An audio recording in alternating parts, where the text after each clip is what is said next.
Hey, welcome to Board Game Detectives. My name is Serge, and today we have a special guest, my wife Julia.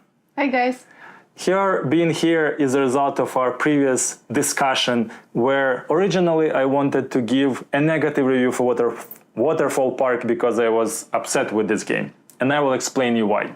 But she said, no, this is a good game. You cannot give it a negative review. It should be positive. So we had a conversation and then she agreed to join the video and represent the game from the good side. So we will try to show our perspectives and hopefully this video works out well. So here is our amazing Waterfall Park. And we have to imagine that we've been hired to develop the most amazing amusement park ever created. We are given a choice of 9 attractions, like gift shop, ice cream, bar, ghost train, circus, carousel, bowling alley, swimming pool, and theater. If you want to become the most successful and richest person at the end of the game, you would have to negotiate with each other and exchange with each other attractions, locations, and money. And now Serge will tell us how to do it.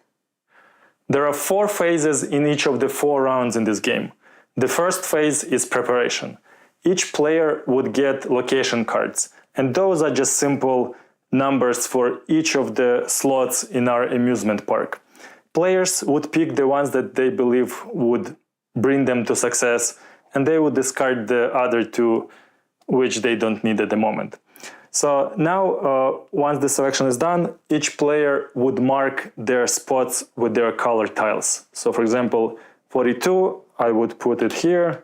Now this is my location. In addition to the locations, every player is getting random attraction tiles. Now the preparation is done.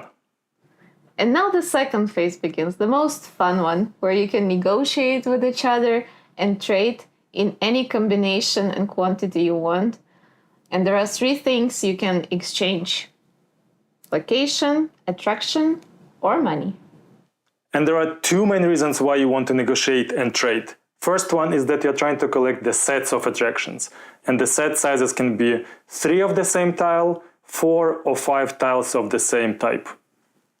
And the second one is that we're trying to build those attractions adjacent to each other. For example, here Julia is building carousel, which is size 4, and she already has 3 tiles on the board, and she does have the tile in her hand, but does not have a location, which I do. And on the flip side, I'm trying to find a bowling tile which Julia does have, so we can trade and hopefully it works out well for both of us. But don't forget that the ultimate goal of this game is to get the most money you can. For each of your build attractions, you'll be getting income at the end of each of the 4 rounds, and the income will depend on the size of the attraction and on the completion state, and it can range from 1 coin to 12 coins. And now let's talk about the things that we like about this game and we don't like about this game. There are 3 things that I personally liked about this game. Number 1 is the theme, the amusement park. It's fun and we can play with friends and family.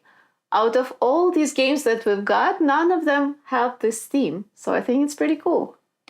Number 2, I really like the colors of this game. The cards are colorful and bright. And number 3, the most important aspect that I liked about this game is social interaction that we had with each other. We got to know each other better, and we were not just focused on our cards like we are always focused in other games.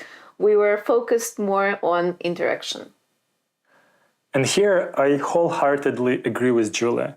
Interaction makes Waterfall Park a very good game. It can play up to 4 players, it takes just 45 minutes, and very young kids starting from 8 years old can play this game. So very good game, and this is not a surprise because Waterfall Park is just a reimplementation of Chinatown. So Chinatown was another game that was released in 1999, very old game, and it is a very famous game which unfortunately is out of print as of now. but Chinatown set this gold standard of highly interactive games.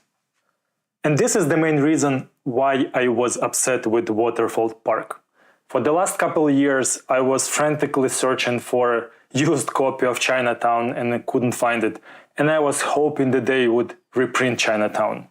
And when Waterfall Park came out, at first I was excited, but then when I saw it, I got upset. Here's how Chinatown looks like.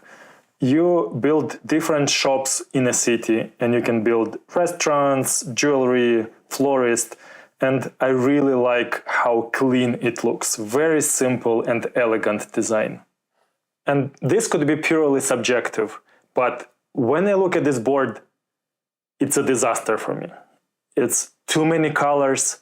We had situations when people were missing their attractions just because it is very hard to see the colors, and when it's so many different attractions, everything becomes a blur. Like it's very hard to keep track of different colors and your properties on the board. And they say the beauty is in the eye of the beholder, which is true. For many people, they do like this colorful design, and especially with young kids, we saw that it plays from 8 years old. So for them, it is attractive. Like the Chinatown design would be completely unattractive for this age group. So I get it. Like I see that there is market for this game, and it is a good game. And Julia confirmed that she does like this theme and this colorful, funny board. And you can now pick and choose which. Is it a deal breaker for you? Do you like this design and you're willing to play this game? Or you, as myself, will keep searching for Chinatown because I like that design more. You also need to know that they greatly simplified Chinatown rules, which made the game less reliant on negotiations, but at the same time, it made the game more approachable. So overall, Waterfall Park is a great game for family and casual players. And here I fully agree with Julia. If you have family and young kids, this is a great game, and we do recommend it. At the same time, as I mentioned earlier, I will keep searching for Chinatown to play with more hardcore advanced players. So here we are. We recommend the game. Thank you for watching the video. See you next time.